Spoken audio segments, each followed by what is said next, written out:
చంద్రబోస్ ఆవాసీయ విద్యాలయంలో ఉన్నాము, హాస్టల్లో ఉన్నాము. ఇందాకే ఒక 20 నిమిషాలు పిల్లలకు ధ్యానం చేపించాము.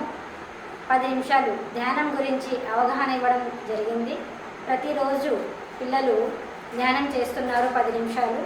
అలాగే స్టాఫ్ వాళ్ళు కూడా అందరూ ధ్యానం చేస్తున్నారు. పిల్లలతో పాటు పిల్లలకు రోజు ధ్యానం గురించి వాళ్ళకు కూడా తెలిసింది చెప్తున్నారు. వాళ్ళకు 10 నిమిషాలు ధ్యానం చేపిస్తున్నారు డైలీ. ఉదయం ఒక 10 నిమిషాలు, సాయంత్రం ఒక 10 నిమిషాలు చేయడంతో వాళ్ళకు బాగా అలవాటు అయిపోయింది. రీసెంట్గా మన పత్రి సార్ సినిమా చూశారు పిల్లలు కూడా. అలాగే స్టాఫ్ వాళ్ళు కూడా సినిమా చూడడం జరిగింది. వాళ్ళకు చాలా బాగా నచ్చింది. ఇంకా ఎంకరేజ్ చేస్తున్నారు. మీరు వీక్లీ 1 టైం అన్నా వచ్చి మాకు ధ్యానం గురించి అవగాహన ఇవ్వండి పిల్లలకు మాకు అని మాకు బాగా ఎంకరేజ్ చేయడం జరిగింది. మేము కూడా అలాగే ట్రై చేస్తామని చెప్పాము. అందరికీ నమస్తే, థ్యాంక్ యూ. నమస్కారం అండి. నా పేరు కనికే ఎల్లప్ప. నేను నేతాజీ సుభాష్ చంద్రబోస్ ఆవాస విద్యాలయంలో ట్యూటర్గా వర్క్ చేస్తున్నాను. మొన్న సండే మేము పత్రిజీ గారి ధ్యానం గురించి సినిమాకు మేము వెళ్ళొచ్చాము.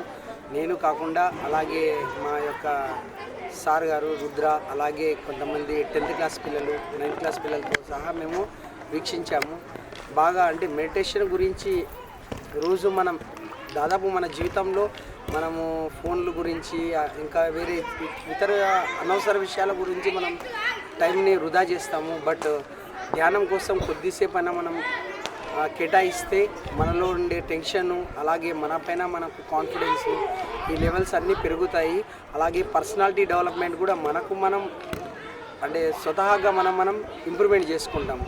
సో ధ్యానం గురించి చాలానే ఈ సినిమాలో చెప్పబడింది.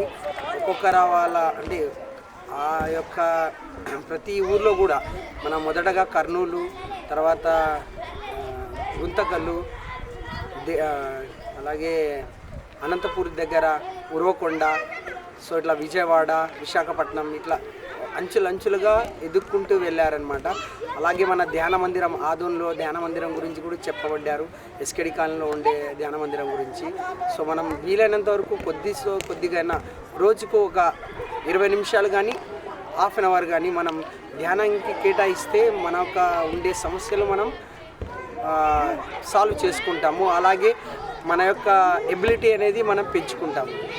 ఈ అవకాశం ఇచ్చినందుకు ధన్యవాదాలు. అందరికీ నమస్కారము. నా పేరు ఎం అనిత. నేను నేతాజీ సుభాష్ చంద్రబోస్ ఆవాసీయ విద్యాలయం హాస్టల్లోన టీచర్గా పనిచేస్తున్నాను ఆదోనిలో. నేను ధ్యానం గురించి 2 మాటలు చెప్పగలుగుతున్నాను. మనము ఇంట్లో కుటుంబంలో మనము పిల్లలము డైలీ ఒక హాఫ్ అన్ అవర్ ధ్యానం చేస్తూ ఉంటే మనకు ఇమ్యూనిటీ పవర్ పెరుగుతుంది. మరియు మనకు రోగనిరోధక శక్తిని పెంచుకొని ధ్యానం చేస్తూ ఉంటే పిల్లలకు రోజు అంటే వాళ్ళకు జ్ఞాపక శక్తి పెరిగి ఆరోగ్యంగా ఉంటారు.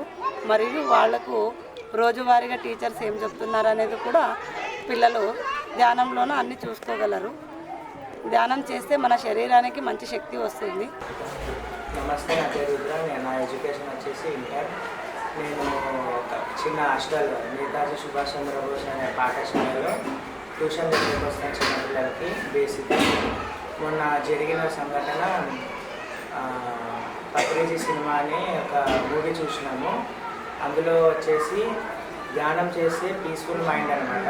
ఎవరైనా చదువుకునే వాళ్ళు కానీ ముసలి వాళ్ళు కానీ ఎవరైనా కానీ చేస్తే చాలా మంచిది. నమస్తే అండి, నా పేరు కమల. నేను ఇక్కడ హాస్టల్లో అంటే నేతాజీ సుభాష్ చంద్రబోస్ ఆవాసీయ విద్యాలయంలో ట్యూషన్ చెప్పుకుంటాం మేము. సో ఇక్కడ మెయిన్గా స్టూడెంట్స్కి ఏంటి అంటే ఏకాగ్రత అవసరము. సో ఏకాగ్రత కుదరాలి అంటే ఖచ్చితంగా మెడిటేషన్ అనేది ఉండాలి. మేము కూడా అప్పుడప్పుడు చేయించే వాళ్ళము మెడిటేషన్. బట్ లక్కీగా లాస్ట్ వీక్ మాకు సార్ వాళ్ళు వచ్చారు ఇక్కడ. సో వచ్చి మెడిటేషన్ ఎలా చేయాలి ఏంటి అని కొంచెం పిల్లలకి అవగాహన ఇవ్వడమే కాకుండా సండే రోజు పత్రిజీ సినిమా కూడా తీసుకెళ్ళడం జరిగింది. సో దానివల్ల పిల్లలకు కొంచెం అవగాహన అయితే వచ్చింది. సో ఇది ఏంటంటే చదువుకునే పిల్లలకి మెయిన్గా మెడిటేషన్ అనేది ఖచ్చితంగా అవసరం. వాళ్ళకి చదువుపైన శ్రద్ధ కుదరాలి అని అంటే ఏకాగ్రత అవసరం. ఎప్పుడైతే ఈ మెడిటేషన్ అనేది చేస్తామో వాళ్ళలో ఆటోమేటిక్గా కోపం కానీ ఆవేశం కానీ ఏదైనా ఉంది అనుకోండి, అలాంటివన్నీ కంప్లీట్గా తగ్గిపోతాయి ఆటోమేటిక్గా, రోజు రోజుకి కొంచెం కొంచెమైనా తగ్గిపోతాయి. ఆ తర్వాత పిల్లలు కొంచెం అబద్ధాలు కానీ ఇట్లాంటివి ఏమైనా ఉన్నా కూడా ఈ మెడిటేషన్ అది ఏదైతే ఉందో ఖచ్చితంగా మనసులో మార్పులు తీసుకొస్తుంది. అలాగే చదువు పైన కంపల్సరీగా పిల్లలకి ఎంత డల్గా ఉన్న స్టూడెంట్ అయినా సరే ఎప్పుడైతే కాన్ఫిడెంట్ లెవెల్స్ పెరుగుతాయో ఆటోమేటిక్గా చదువు పైన శ్రద్ధ పెరుగుతుంది. చదువుకునే స్టూడెంట్కి ఖచ్చితంగా ఉండాల్సింది క్రమశిక్షణ, పట్టుదల, ఏకాగ్రత. ఇవన్నీ రావాలి అంటే మనం ఎన్ని చెప్పినా కూడా వేస్ట్. ఒక మెడిటేషన్ అనేది చేయడం వల్ల ఖచ్చితంగా పిల్లల్లో ఇంప్రూవ్మెంట్ అనేది వస్తుంది. సో ఈ విధంగా మెడిటేషన్ అనేది మళ్ళీ మళ్ళీ సార్ వాళ్ళు వచ్చి అవగాహన చేపిస్తూ ఉంటే మాకు కూడా చాలా హ్యాపీగా ఉంటుంది. ఇప్పుడు ఆల్రెడీ ఒకసారి రావడంతోనే మాకు సంతోషంగా ఉంది. ఇంకా నెక్స్ట్ టైం కూడా వచ్చి చెప్తూ ఉంటారని మేము ఆశిస్తున్నాం. Thank you very much. నమస్తే, నా పేరు లక్ష్మి. మన ఏపీడీసీ ఛానల్కు అందరూ లైక్ అండ్ షేర్ చేసి సబ్స్క్రైబ్ చేసుకోవాల్సిందిగా కోరుతున్నాము. సబ్స్క్రైబ్ చేసుకోవడం ద్వారా మేము పెట్టే ప్రతి వీడియో మీ దాకా చేరుతుంది. Please share me. Thank you so much.